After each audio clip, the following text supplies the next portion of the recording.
allez me dire, qu'est-ce qui lui fait peur là dans Hollywood, à part le stress, la beauté, la richesse, etc. Pourquoi? Enfin, on voit Hollywood, on se dit, mais il y a rien qui fait peur. Au contraire, il y a tout qu'attire. Les strass, les shows, l'argent, les belles voitures. Qu'est-ce qui lui fait peur alors si ça n'existe pas, tout ce qui est pacte, etc. Si tout ce que je suis en train de dire, c'est du mensonge, qu'est-ce qui lui fera théoriquement peur? C'est ça que je me pose la question. Si tout est beau, si tout est rose, moi je veux rester dans ce monde, moi je veux pas partir. Pourquoi toutes les stars qui ont joué très très jeunes, dans tout ce qui est Hollywood, Nickelodeon, Disney, etc., ont tous subi une agression? Pourquoi? Vous leur posez la question, ils s'écroulent lors d'interviews, etc.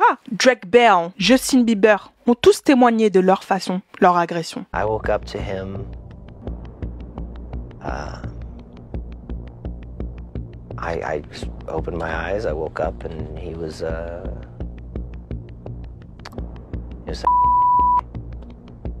I froze and was in complete shock and had no idea what to do or how to react.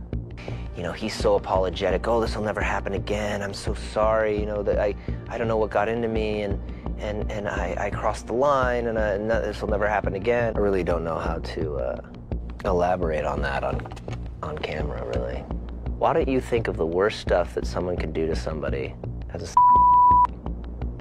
and that'll answer your question. It was not a one-time thing. It was not a oops.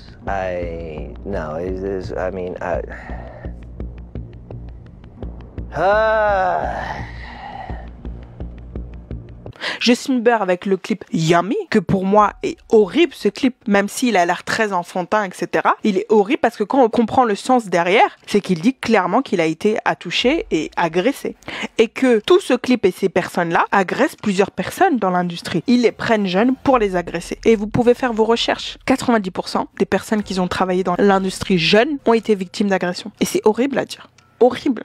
Tous les films qui sont là et qui sont devant nous et qu'on voit même plus, tellement on est habitué, on voit même plus et qu'on trouve ça basique. Maintenant on trouve ça fun de jouer autour de Ouija et tout pour se faire peur. Oui, mais vous vous rendez pas compte de ce que vous déclenchez quand il y a des choses comme ça, parce que les gens vont se dire oh bah si ma star préférée elle le fait, si dans mon film ou dans ma série préférée elle le fait, moi aussi je vais le faire. Mais ceux qui travaillent dans la sorcellerie, ceux qui travaillent dans tout ça, ils savent exactement les répercussions que ça fait de voir ça tous les jours, d'avoir ces petits flashs qu'on nous donne. Toutes les stars font les mêmes signes avant de devenir encore plus grosses et encore plus famous qu'ils ne l'étaient. Et ça, c'est vraiment le paroxysme de la théorie, que beaucoup de gens se moquent des gens qui revendiquent, qui a un côté sombre, en disant oui, mais ils font juste des signes comme ça. Mais ces signes collés les uns après les autres, on se pose des questions. Ces signes-là représentent un collectif d'élite. Ils se repèrent par rapport à ça. Tu veux rentrer dans cette secte, tu dois passer par un certain rituel. Et vous allez voir toutes les grandes stars qui veulent devenir encore plus haut, ils font toujours les mêmes signes, toujours habillés de la même façon, tout en rouge, toujours suivis par des actes bizarres. Comme je dis, quand c'est une fois, ça va. 2 fois, ça va aussi. 3 fois, on commence à se poser des questions. 5000 fois, on se dit, il y a peut-être une petite part de vérité dans tout ça. Sans parler aussi des interviews assez bizarres. Par exemple, The Rock. Quand on lui demande ce qu'il mange, il dit qu'il mange des enfants. En rigolant. Toujours du côté rigolade. I eat children. How old are you? 12. Oh, okay. Only to 10. Okay, that's good. Yes. That's good. Children and pineapple. On sait pas si c'est des blagues ou pas, hein, au bout d'un moment. Et il dit que oui, non, lui, il s'arrête à 11 ans, 12 ans. Même si c'est une blague, je trouve qu'il n'y a rien de marrant dans tout ça. Toutes ces choses-là, qui sont pour moi terrifiantes, si elles s'avèrent vraies.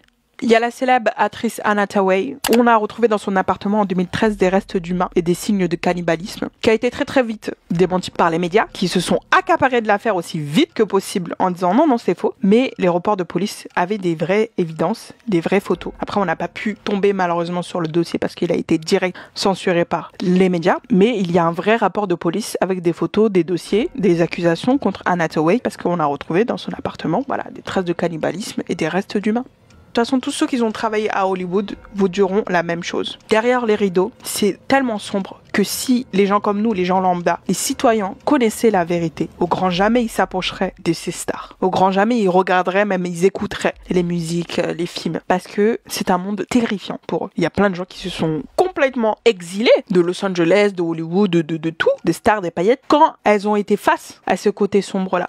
qu'ils se sont rendus compte de ce qui se passait vraiment derrière. C'est pas juste de l'alcool, de la drogue et tout. Ça ne serait que ça. C'est largement plus sombre que ça. Et je me dis, si toutes ces accusations sont vraies et qu'il y a plein d'enfants, de gens qui sont portés disparus et qui sont apparemment utilisés pour ces rituels-là, en fait, il y a des meurtriers que les gens idéalisent. Enfin, je sais pas. Je sais pas. Moi, vous savez très bien que je laisse toujours le bon soupçon, que ce ne sont que des suppositions, mais ces suppositions-là sont très fragiles par rapport aux preuves qui sont apportées après. Vous, qu'est-ce que vous en pensez? Moi, je veux tout savoir. En tout cas, j'ai surkiffé faire cette vidéo. Les vidéos comme ça, là, j'aime trop. Je veux tous vos avis. Je veux que vous me fassiez une bonne rédaction. En tout cas, j'ai kiffé faire cette vidéo comme d'habitude. Ciao, ciao.